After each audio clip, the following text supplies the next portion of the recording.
Magandang araw sa inyong lahat ha. Narito po ngayon tayo sa Paris muli. Kasama pa rin natin ang mga Pilipino natin mga kababayan. This time po, pinagdiriwang nila ang pista ng Guagua, Pampanga. Naku, talaga naman pong pag nagpapista ang mga taga Pampanga, busog at napakasasarap ng mga putahe, no? Meron siyempre nga kaldereta, merong morcon, merong embutido, siyempre merong ang tawag doon, yung kanin, yung bigas na fermented. Naku, napakasarap yung ngayon ako. May sisig. First time ako nakakain ng sisig ng siyam na buwan. Maraming salamat sa mga taga Guagua, Pampanga. Pero ngayon po, ubiwas muna ako sa ating mga kababayan dahil medyo masela ng ating pag-uusapan.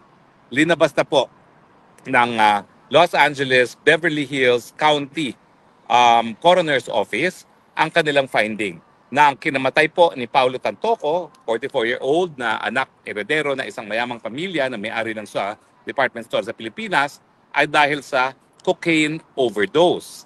Now, marami na po sa atin ang nagdududa na yan talagang kinamatay niya. Pero ang importante ay yung mga katanungan na may kinalaman kay Liza Araneta Marcos. At hindi lang po kay Liza Araneta Marcos, kundi kay Marcos Jr. at yung suspetsa na marami na siya ay isang bangag.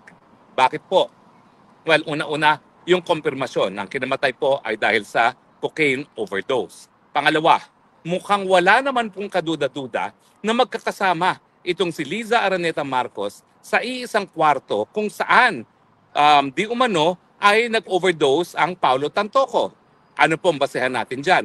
Kasi po may nakita tayong isang police report na nagsasabi na nung nai-report ang pagkamatay ni Paulo Tantoco, dumating ang mga investigador galing nga po sa Beverly Hills Police at nakakita sila na isang lalagyan na merong isang powdery white substance at syempre meron din silang makitang mga dollar bills na merong mga powder substance din na pinagdududahan na narcotics.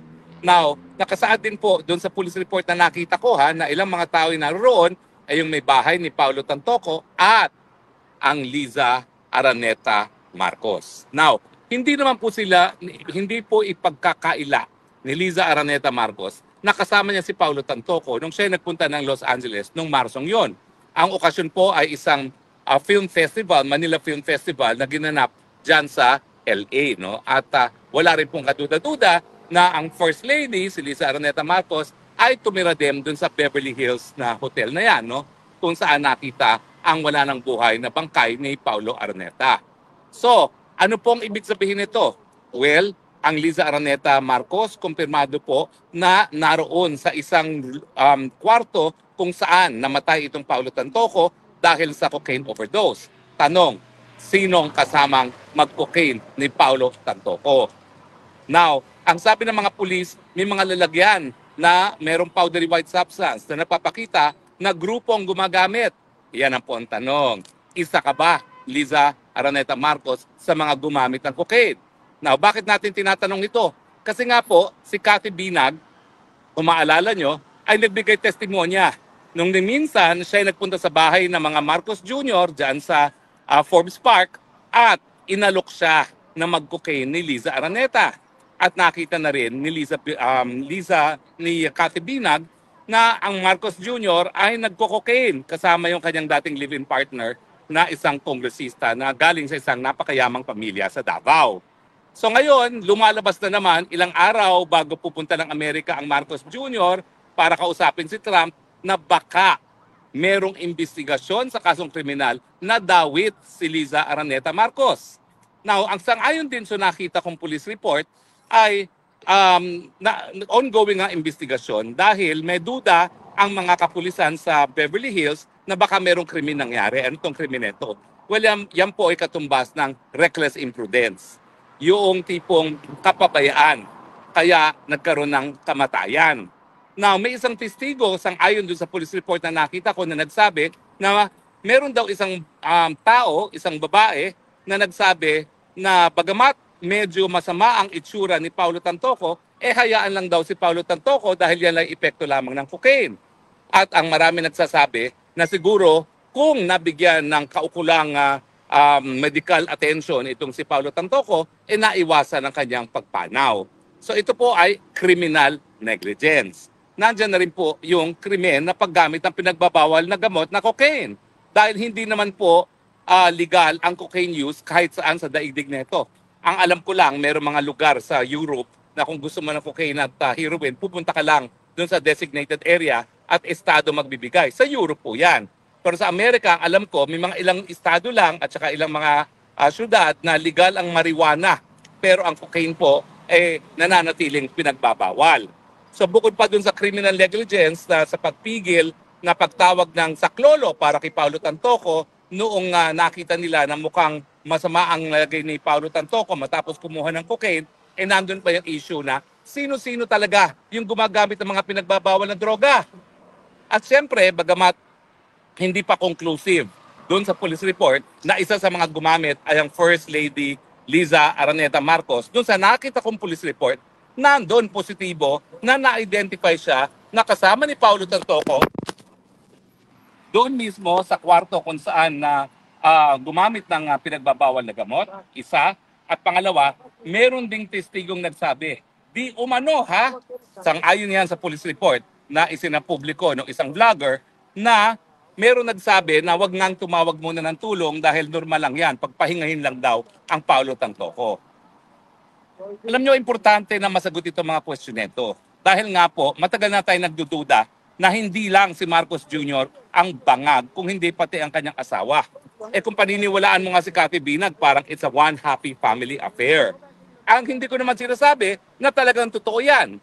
Kasi ako naman, hindi gaya ni Cathy Binag, wala akong nakita. At si Cathy Binag, pagdating kay Liza Araneta Marcos, ang sinabi lang niya, inalok siya na kumuha ng cocaine at kung sinabi niya hindi siya gumagamit, parang nagpanik. At ang tanong, anong ginagawa mo rito kung hindi ka gagamit ng cocaine? No? Yun yung naging testimonya ni Cathy Binag. Pero dahil may ganyang aligasyon at ngayon merong police report na nagsasabing namatay nga si Paulo Tantoco, nasa kaparehong kwarto ang Liza Araneta Marcos, mukhang lumalakas ang suspetsya natin na pati ang First Lady ay baka gumagamit ng pinagbabawal na droga. Alam nyo, talaga may Panginoon. Bakit? Dahil itong Marcos Jr., walang ginawa kundi sumipsip kay Trump. Dati, malakas siya kay Biden. Ginagamit niya yung China card para mapalapit kay Biden. At ang naging resulta, sabi ni Biden, our support to the Philippines is ironclad. Ayan. Pero walang ganyang sinasabi si Trump kasi hanggang ngayon di pa nila nakikita. Matapos ang mahigit 150 days in office ni Trump, hindi pa nila nakikita ang kaluluwa ni Trump. No? Well, titignan natin in a few days dahil sa July 22 daw, magkakaroon sila ng pagpulong. Sasama kaya ang Liza Araneta Marcos ngayong siya'y isa sa mga iniimbestigahan ng kapulisan? Lilinawin ko po ha, wala pong immunity from suit ang asawa ng presidente sa dayuhang bayan. Pwede po siya magkaroon ng immunity kapag kasama siya ng esposo niya na presidente on an official mission. So kung sasama si Liza Araneta Marcos dito sa trip neto, posible siyang magkaroon ng immunity. Pero kung totoo yung nasa police report na kasama pa rin sa investigasyon si Liza Araneta Marcos, yung panahon pong nangyari ito, wala pong official mission ang presidente kung saan kasama niya ang First Lady. Kasi ang immunity ng First Lady, kapag kasama niya yung presidente in an official mission. Yung mga panahon pong yon, yan ay para sa Manila International Film Festival sa LA, wala naman ang presidente, so wala siyang immunity. Kaya nga po, kinakailangan sumipot siya sa mga investigasyon ng kapulisan ng Beverly Hills. Ngayon, ang tanong, sumisipot ba siya? Ang alam ko lang is matapos itong insidente ng Marso, bumalik muli ang Liza Araneta Marcos para di umano ay makipagkita doon sa isang daughter-in-law ni Trump kasi atat-atat nga sila na magkaroon ng audience kay Trump.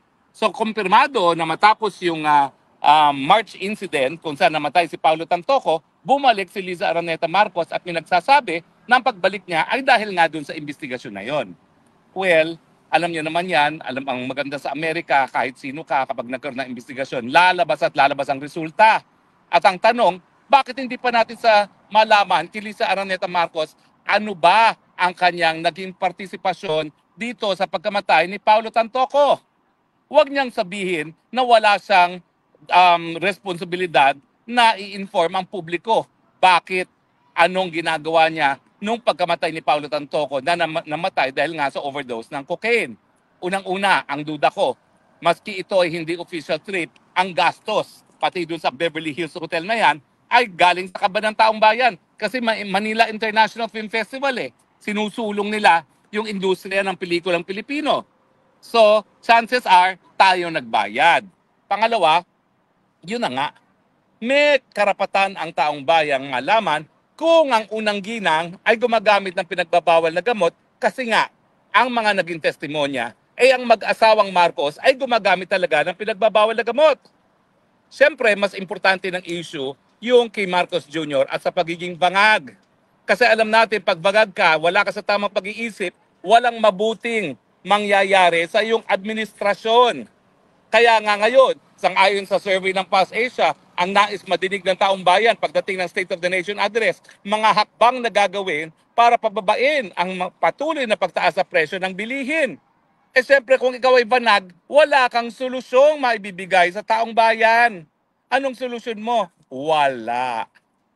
Kaya nga, mga kaibigan, ang importante ngayon, ang mag-asawang Marcos sagutin. Kayo ba'y mga bangag? May karapatan po kami. Nakalagay sa saligang batas. Ang karapatan ng taong bayan sa impormasyon na nakakaapekto sa kanila pang araw-araw na buhay ay karapatan ng mamamayan. At siyempre, kung ikaw ay bangag, number one, hindi ka makapagbibigay ng solusyon sa mga pangangailangan ng bayan. Pangalawa, baka ikaw pa magkakaladkad sa bayan sa kuko ng delubyo gaya ng ginagawa mo ngayon na dinadala mo ang Pilipinas sa gera bagamat wala naman tayong pang-nasyonal na interes na makilahok sa kahit anong gulo sa mundong ito. Ang ating kinakailangan, maging kaibigan ng lahat at huwag magkaroon ng kahit sinong kalaban. At ang ating panlabas na relasyon dapat magresulta sa mas maraming pagkain sa hapagkainan ng mga Pilipino. Pero ano ba talaga ang score mag-asawang Marcos? Ako po naniniwala dahil matagal na akong involved sa rehabilitasyon ng mga nalululong sa pinagbabawal na droga na ang mga user ay biktima rin. Ang importante lang, umamin na kayo'y biktima, kayong dalawang mag-asawa. At pag naman kayo umamin, pwede naman kayo magpagamot sa pamamagitan ng rehabilitasyon. Pero ang problema po, hindi kayo po pwedeng magpatuloy manungkulan habang hindi kayo nagpapagamot. Dahil talaga naman pong matinding sakit ang drug addiction. At talaga naman pong walang ikabubuti sa bayan yan kung kayo ay mga bangag na nananatili sa pinakamataas na pwesto. Ako po, ang pinakamagandang solusyon, mag-resign ka na. Dahil talaga namang mahirap talagang magamot yung sakit nyo, lalong na kung talagang matagal na kayong mga bangag. Pero kung ayaw nyo mag-resign, pwede rin naman mag-leave of absence habang kayo nagpaparehabilitate ng mag-asawa. At kung talagang buong pamilya involved, di buong pamilya na kayo magparehabilitate, naniniwala ako, kayo dapat tratuhin mga pasyente kung totoo na kayo gumagamit ng pinagbabawal na droga. Pero habang tatratuhin namin kayong mga pasyente, huwag naman na kayong mananatiling pinakamakapangyarihang leader sa ating bayan. Hindi naman kinakailangan dahil meron namang alternatibo. Paupuin ninyo. Miski panandalian habang kayo nagpapagamot si Inday Sara Duterte dahil nga po sa mga pagsubok na hinahabarap natin, wala pang ang putukan sa gitnang silangan, problema na ang patuloy ng pagtaas ng presyo ng bilihin, lalo na ngayon na anytime magbabalik na naman ang putukan sa gitnang silangan. Hindi naman po pwede na gaya ng style ni Marcos Jr. na kapag dumating ang bagyo na palagi naman dumarating sa Pilipinas, nagkakamot ng ulo at nagsasabi, anong gagawin natin?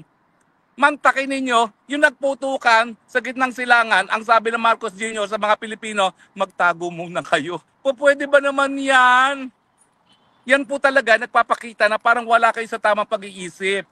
At ang aking pakiusap, hindi naman kayo kinakailangan manatili sa kapangyarihan habang kayo may ganun kapansanan dahil nandiyan naman ang Vice President. Kaya nga merong Vice President. Ako naman po yung umaapila sa inyong pagmamahal sa bayan. Kasi talagang kinakailangan, unahin muna ang interes ng taong bayan. Itong pagpatay ni Paulo Tantoco, ang tanong po rito, bangag ba kayong mag-asawa? At ang kinakailangan, sagutin nyo na yan. Kung talagang sa tingin nyo kasinungalingan yan, magpa-hair follicle test. Pero wala na kaming boses kakasigaw na magpa-hair follicle test ng mapasinungalingan. Yung paratang na kayo'y mga bangag. Ano bang kinakailangan? mamatay na naman ang ibang tao na kasama ninyo sa drug overdose para mapilitan na kayo. Pero kinakailangan, Liza Marcos, Araneta Marcos, dahil kay isang abogada, gaya ko, meron kang obligasyon sa hukuman bilang ahente ng hukuman. Kayong dalawa, ikaw na manguna. Hatakin mo na yung asawa mo kung talagang kayo'y hindi gumagamit ng pinagbabawal na droga at magpa-hair follicle test nang at least masabi mo na as an officer of the court, hindi ka talaga bangag at hindi bangag ang presidente na dapat nagpapatupad ng batas at hindi gumagamit ng pinagbabawal na gamot. At siyempre, bilang abogado, obligasyon mo rin na kung talagang may karamdaman na seryoso ang presidente at ang drug addiction ay isang matinding karamdaman, sabihin mo na, imungkahin mo na sa iyong esposo kung anong dapat gawin. Either mag-resign, mag-concentrate sa kanyang kalusugan, o di naman kaya ibigay panandalian ang kapangyarihan mamuno sa Vice President habang nagpapagamot. Ulitin ko po ha, kung ang mga Pilipino, natural na mapagpatawad. Napatawad nga nila si GMA matapos siyang mag-I am sorry. Sa tingin ko, bukod sa I am sorry na dapat sabihin ninyo mag-asawa kung totoong kayo gumagamit ng pinagbabawal na gamot, kinakailangan meron pang we will rehabilitate ourselves. At alam niyo naman, yung pagdating ng sa rehabilitation na yan, kung ikukumpirma nyo na kayo nagpapagamot, sigurado ako patatawarin kayo ng taong bayan. Pero ang hindi ka patawad-tawad, kung mag-i-insist kayo, magpipilit kayo na nakaluklok sa kapangyarihan na walang kakayahan. Dahil talagang matinding sakit po sa utak itong drug rehabilitation. Ako po'y nalulungkot para sa pamilyang Tantoco. Kilala ko po ang mga magulang ni Paulo at kilala ko yung kapatid niyang kuya. Nakasama ko po yan sa isang affair. At naimbitahan pa ako sa isang affair na isang opera, no? Na piling-pili ang kanilang naimbita at ako naman po ay binigyan nila ng imbitasyon at karangalan ko po na maimbita ng kanyang kapatid. Ako po ay naniniwala na si Paulo Tantoco ay biktima. Hindi po siya kriminal, bagamat malinaw na siya ay namatay na sa overdose ng cocaine. Siguro po, dapat binigyan lang natin siya ng tulong para magpagamot bago naging, wala na po, no? Naging meet siya na sa buhay ang kanyang naging karamdaman na drug use. Kaya kami po ay patuloy na nakikiramay sa pamilyang Tantoco. Pero sana, dahil kapamilya naman po nila ang pumanaw sa mga circumstance na dapat naiwasan, lalong-lalo na kung tumawag ng tulong sa panahon na po pwede pang masalba si Paulo kung tumawag ng tulong, kung hindi na magitan. Di umano, sang-ayon na isang testigo doon sa police report na nakuha ng isang vlogger na pinagdududahan na si Liza Araneta Marcos, dapat naman makamit nila ang katarungan.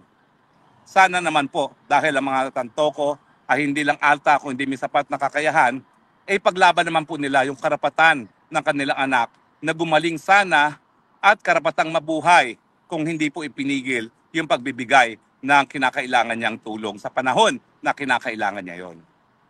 Pero alam niyo po, hindi po mababaliwala ang pagpanaw ni Paulo kung dahil sa insidenteng ito, magkakaroon ng okasyon na magtapatan na ang sambayanang Pilipino at ang mag-asawang Marcos.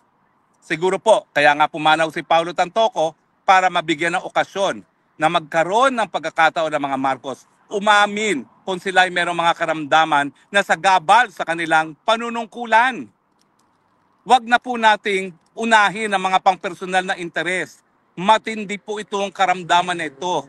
Kung si Paulo Tantoco namatay sa karamdaman na ito, magiging bitsa rin po sa mga buhay ng presidente natin na kanyang may bahay kung talagang sila ay gumagamit ng pinagbabawal na droga. Pero kinakailangan po, maging tapat muna sila sa kanilang mga sarili na meron sila talagang mga problema at hihingi sila ng tulong at hihingi sila ng tawad sa taong bayan dahil panandalian na sila po ay magpapagamot at hindi magagawa ang kanilang mga katungkulan. Hinahamon ko rin po itong si Manang Aimee. Manang Aimee, pagkakataon mo na itong patunayan sa mga DDS na talagang ikaw ay kakampi ng mga Duterte. Hindi ako naniniwala na hindi mo alam kung gumagamit ng pinagbabawal na droga yung kapatid. Ang sinabi mo sa akin nung nandito ka sa Hague, Kaya hindi mo sinasabi na user ang iyong kapatid dahil hindi mo naman siya nakikita. At sa katunayan, ang sabi mo, madalas mo na siyang makita. Pero alam na alam mo bilang nakakatandang kapatid kung ano ang kasaysayan ng iyong kapatid pagdating sa pinagbabawal na droga. Siguro naman noong mga panahon na siya ay nasa Oxford at napabalita sa Rolling Stone magazine na siyang tagabili ng cocaine para sa niyang mga kaibigan dyan sa Oxford, alam nyo na, may duda na kayo na gumagamit siya at alam mo na kung ano mga hakbang na ginawa na inyong mga magulang para nga masalba ang buhay na iyong kapatid. Panahon na para ikaw maging tapat sa taong bayan.